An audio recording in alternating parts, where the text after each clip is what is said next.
Hello बच्चों, let's read the question.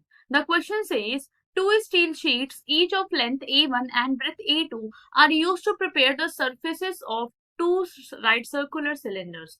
One having volume V1 and height A2 and other having volume V2 and height A1.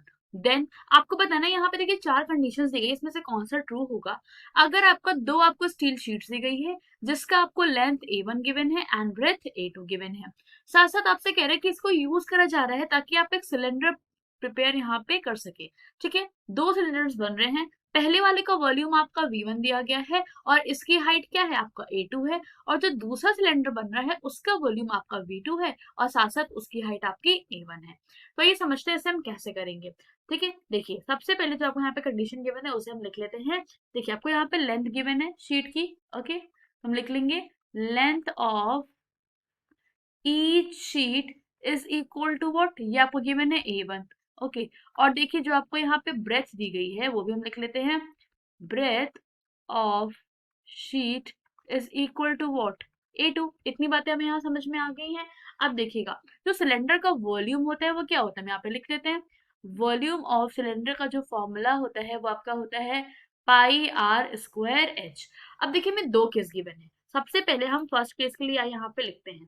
ठीक है, जो मेरा पहला case है we will write in first case. देखिए first case में आपको क्वेश्चन में दे रखा है वॉल्यूम कितना है आपका V1 है, हाइट आपकी कितनी है, यहाँ पे हाइट आप लिख लेंगे क्या A2 है।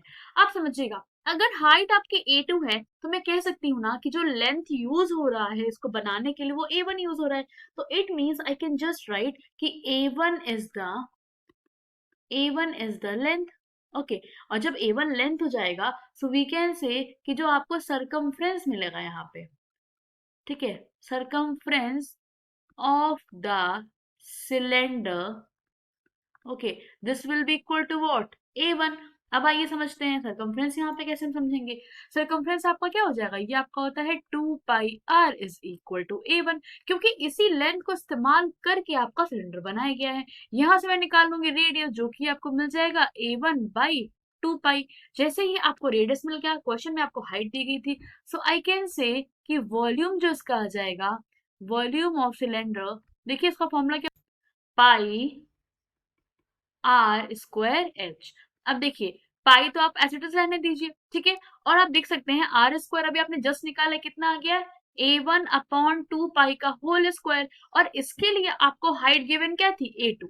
तो इससे मुझे यहाँ पे देखिए वॉल्यूम क्या मिल गया, और देखिए ये आपको क्या लिखा है यहाँ पे, मैं सीधे लिख सकती हूँ this is what, this is V1। तो यहाँ से मुझे क्या पता चल रहा है, V1 is equal to pi A1 का स्क्वायर अपॉन, यहाँ पे देखिए पाई स्क्वायर आ जाएगा, मल्टीप्लाई आपका 4 भी साथ साथ आएगा, और यहाँ आपका क्या जाएगा देखिए A2। ठीक है, और उसके बाद आप नेक्स्ट स्टेप में देख सकते हैं यहाँ पे पाई आपका ऊपर भी है नीचे भी है, बट ये पाई स्क्वायर है तो सिंगल पाई कट के आपको क्या दे देगा, खाली पाई दे देगा।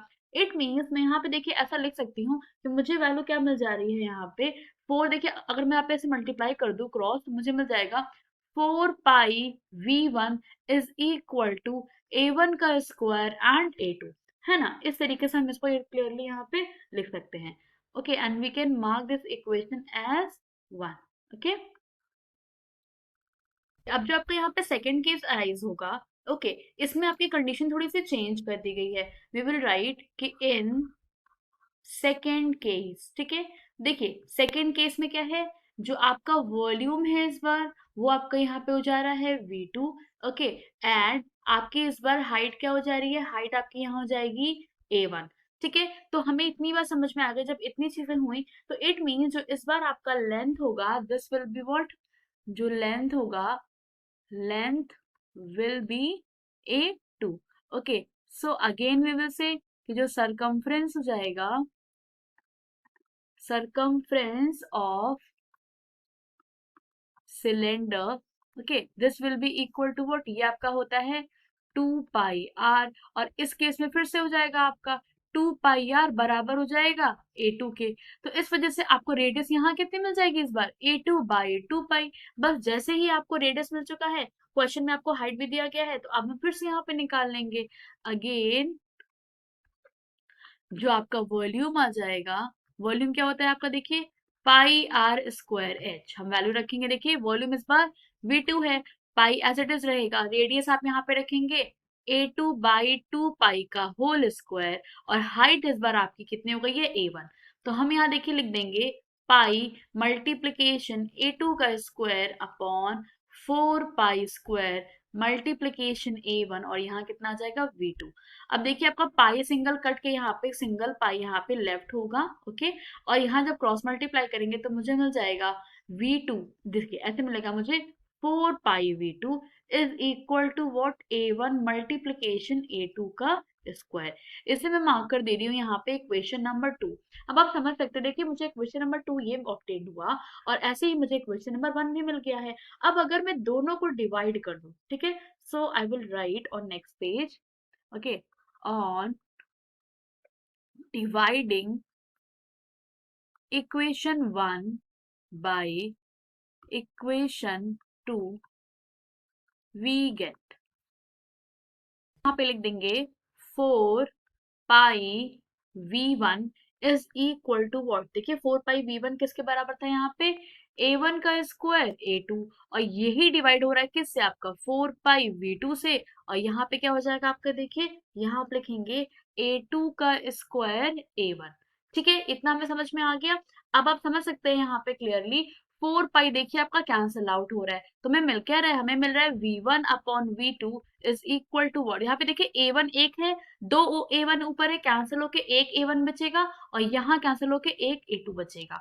तो हमें क्या मिल गया, अब हम क्रॉस मल्टीप्लाई कर लेंगे, हमें मिल जाएगा V1 A2 is equal to A1 V2, and this will be your answer.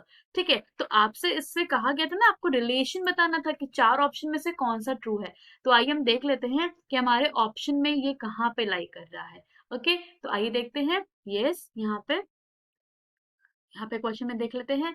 Yes, V1 A2 is equal to A1 V2, that is C option will be correct. Okay, so hope you all understood it well. Best of luck. Thank you.